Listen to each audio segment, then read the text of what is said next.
Café y té, un podcast de Onda China.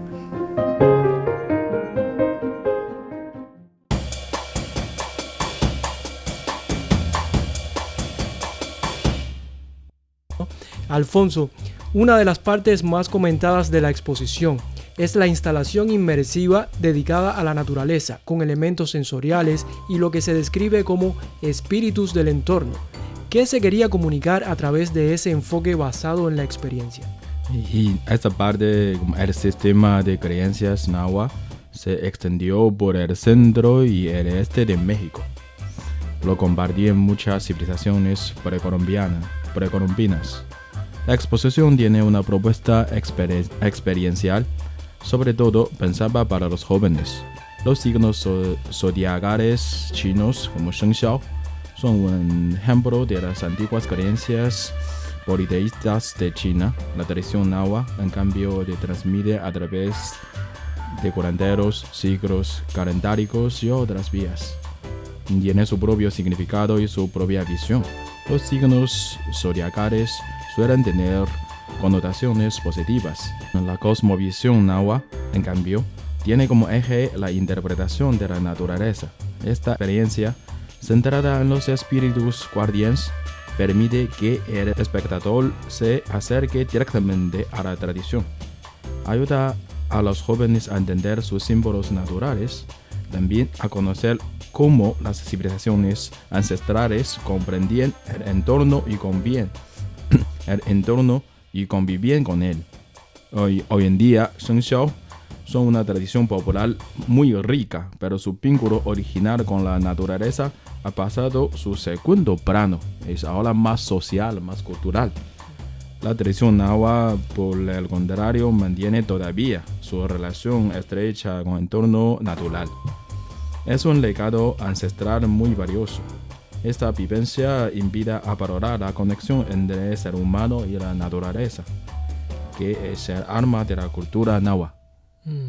De acuerdo. Y ahora vamos con Pedro. Tras recorrer distintas exposiciones culturales, ¿sentiste que aquí el lenguaje cambia y la información cede protagonismo a la experiencia? Es una pregunta un poco difícil. Más que ceder, creo que la sensación que me da es que por un lado la tecnología, por ejemplo, ha renovado significativamente la experiencia en términos de cómo interactuar con unas piezas lejanas de la historia, ¿no? Sobre todo en este caso unos temas antiguos y mitológicos. Por otro, la información también forma parte de la experiencia de visitar un museo. Por lo general, la experiencia sí que ahora ha cobrado más popularidad en China, en la sociedad. Vale. Sofía, cuando se visita una exposición con un niño, la experiencia cambia por completo.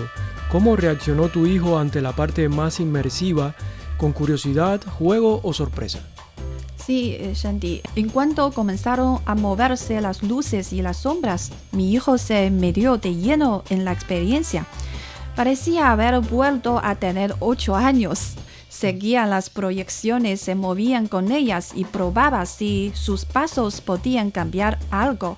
Se quedó así un buen rato completamente concentrado y sin aburrirse. A mí me sorprendió especialmente porque con 12 años ya no es tan fácil que algo capte su atención sin depender de una pantalla.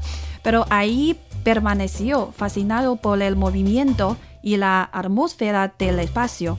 Y aunque ni siquiera sé si entendía exactamente lo que estaba viendo, la experiencia logró atraparlo mucho más tiempo de que yo puedo imaginar.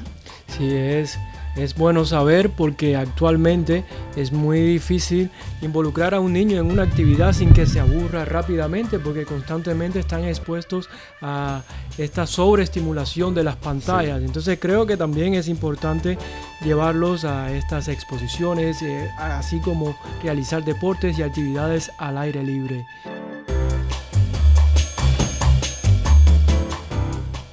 Bueno, Alfonso, después de ver cómo reacciona el público, ¿modifica eso tu percepción de la exposición?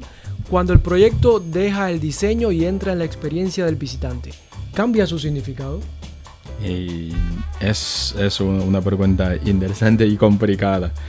Y muchos compañeros de otros departamentos de servicios, de francés, de italiano, quienes no trabajan como nosotros en redacciones en español, han visitado también a la exposición. Sí. En sus publicaciones de redes sociales se aprecian dos tipos de impresiones. Primero, gracias a estas piezas antiguas, entre ellas joyas tan valiosas e impactantes como la máscara de oro de peruana, el público ha logrado una comprensión directa, un impacto a su cara directa de las civilizaciones de Mesoamérica. En este caso es andina. Se trata de culturas esplendorosas, se desarrollaron desde el quinto milenio antes de Cristo.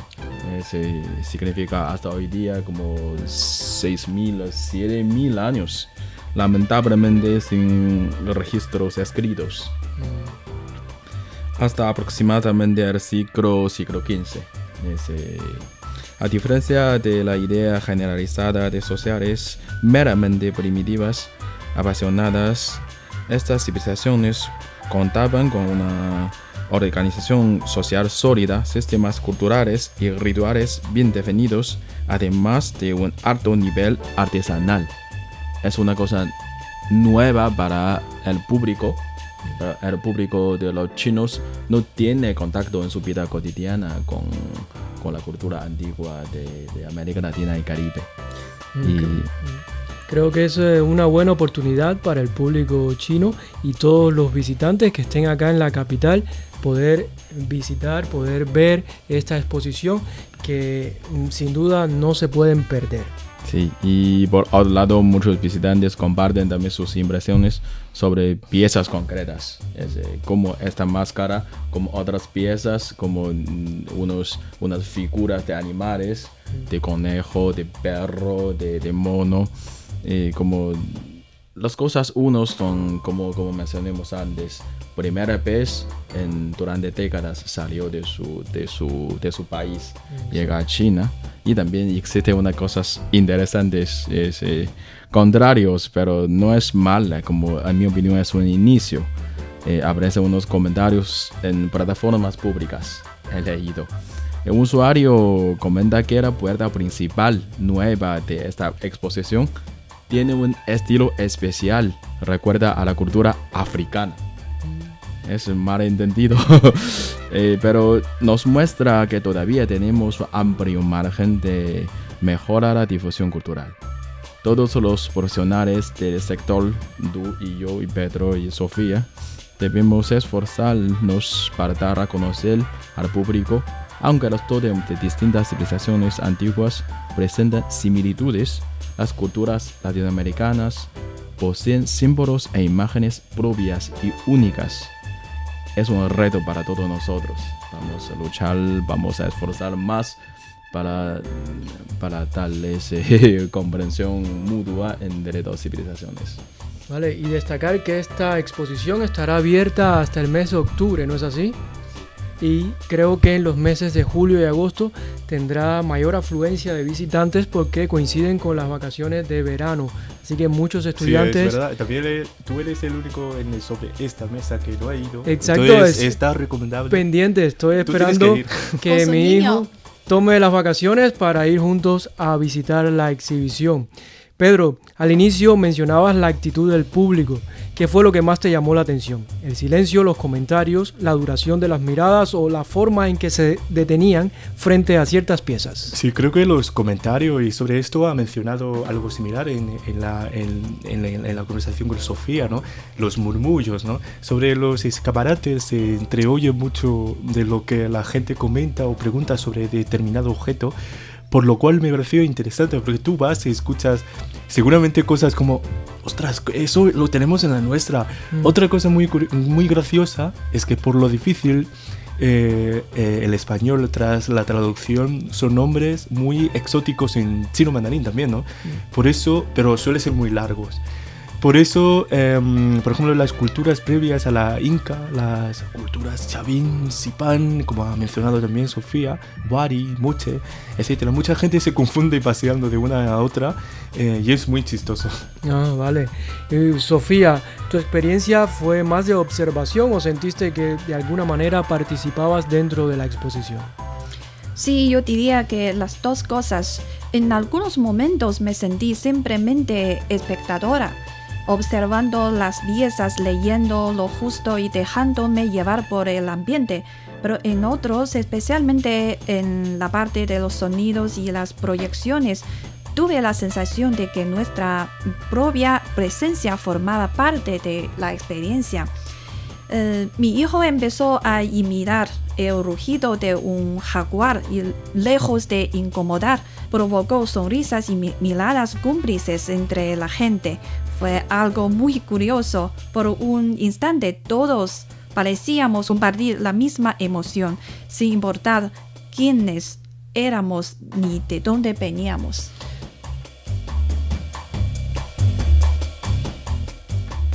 Vale, y ahora hablemos un poco de esa impresión que permanece después de visitar la exposición. Y Alfonso, tras participar en este proyecto, ¿qué te gustaría que el visitante se lleve al salir del museo? ¿Una idea, una emoción o una pregunta? Como periodista y académico de este ámbito, mi objetivo principal en mi imaginación es que los visitantes adquieran nuevos conocimientos a través de la exposición. Pero el conocimiento no se queda allí. A partir de ese conocimiento se forma una nueva visión o concepto. Y con ese concepto se puede llegar a una comprensión más profunda entre dos culturas o más culturas múltiples. El aprendizaje mutuo y el entendimiento entre culturas se basa en el saber. Sin embargo, ese arco a menudo se pasa por alto en las relaciones cotidianas. Las tradiciones y costumbres culturales moldean tanto la lengua como las concepciones sociales de cada pueblo. Por eso buscamos que el público conozca la esencia de las antiguas civilizaciones latinoamericanas y caribeñas y también que entienda cómo esas raíces ancestrales siguen vivas en la vida actual de su gente. De esta manera se tiende una base sólida para el entendimiento mutuo hoy día y en el futuro. Y creo que es clave la curiosidad, que despierte curiosidad en el público, que las personas generen, formulen hipótesis, preguntas, porque esta es la base de luego buscar más conocimientos al respecto. ¿No? Exactamente. Cuando te haces una pregunta, pues no te quieres quedar sin conocer la respuesta y eso te motiva a buscar más información en línea o con algunos amigos. Pedro, de toda la visita, si tuvieras que quedarte con un único momento o imagen, ¿cuál sería el más significativo para ti? Sí, me quedo con la ceiba. Yo creo que eso este tema ha cubierto Alfonso, ¿no? El árbol sagrado, también llamado Yaxche, si lo pronuncio bien, porque de ahí ves la filosofía genesíaca, o sea, la génesis, ¿no? También la cosmovisión, ¿no? De las diferentes culturas tan parecidas a muchas de otras culturas, incluida la cultura china, claro. Contemplándolo, el supramundo, el mundo terrenal y el inframundo, es cuando realmente pienso que los humanos no somos tan diferentes, a pesar de las trabas existentes como la frontera, el idioma o la creencia. Sofía, cerrando este bloque, ¿qué se quedó contigo después de la exposición en los días posteriores? ¿Alguna imagen, conversación o pregunta de tu hijo? Sí, mi hijo dibuja mucho desde pequeño. A los 2 días de la exposición lo vi en su habitación con la tableta gráfica, creando algo que me llamó la atención. Era una especie de cabeza enorme con una corona, pero en lugar de los ojos tenía 2 granos de maíz dorados y alrededor aparecían pequeñas figuras con piel de jaguar que llevaban espigas. No era una copia de lo que habíamos visto, sino su propia reinterpretación. Me acerqué y le pregunté qué era. Me dijo, es un rey que no necesita armas, solo el maíz y el oro, pero los jaguares lo protegen porque sin ellos el maíz desaparecía. No sé de dónde saco esta idea, pero me dejó pensándolo. Y creo Sí. que sí, que las personas se expresan de diferentes formas, porque algunos ponen comentarios en las redes sociales, otros comentan con los compañeros de trabajo, los invitan a visitar la exposición, pero en el caso de tu hijo se expresa a través de los dibujos y es algo que queda luego durante muchos años. Sí, me parece que no le cambió la vida, pero sí la forma en que imagina el mundo. Muy bien. Sí, muy bien, una historia muy dulce, muy fascinante de su hijo, ¿no? Creo que después de esta conversación queda bastante claro. Esta exposición no se limita a mostrar el pasado, sino lo reactiva en el presente a través de la experiencia del visitante. Sí, porque más allá de los objetos, lo que emerge aquí son distintas formas de entender la relación entre el ser humano, la naturaleza y lo sagrado.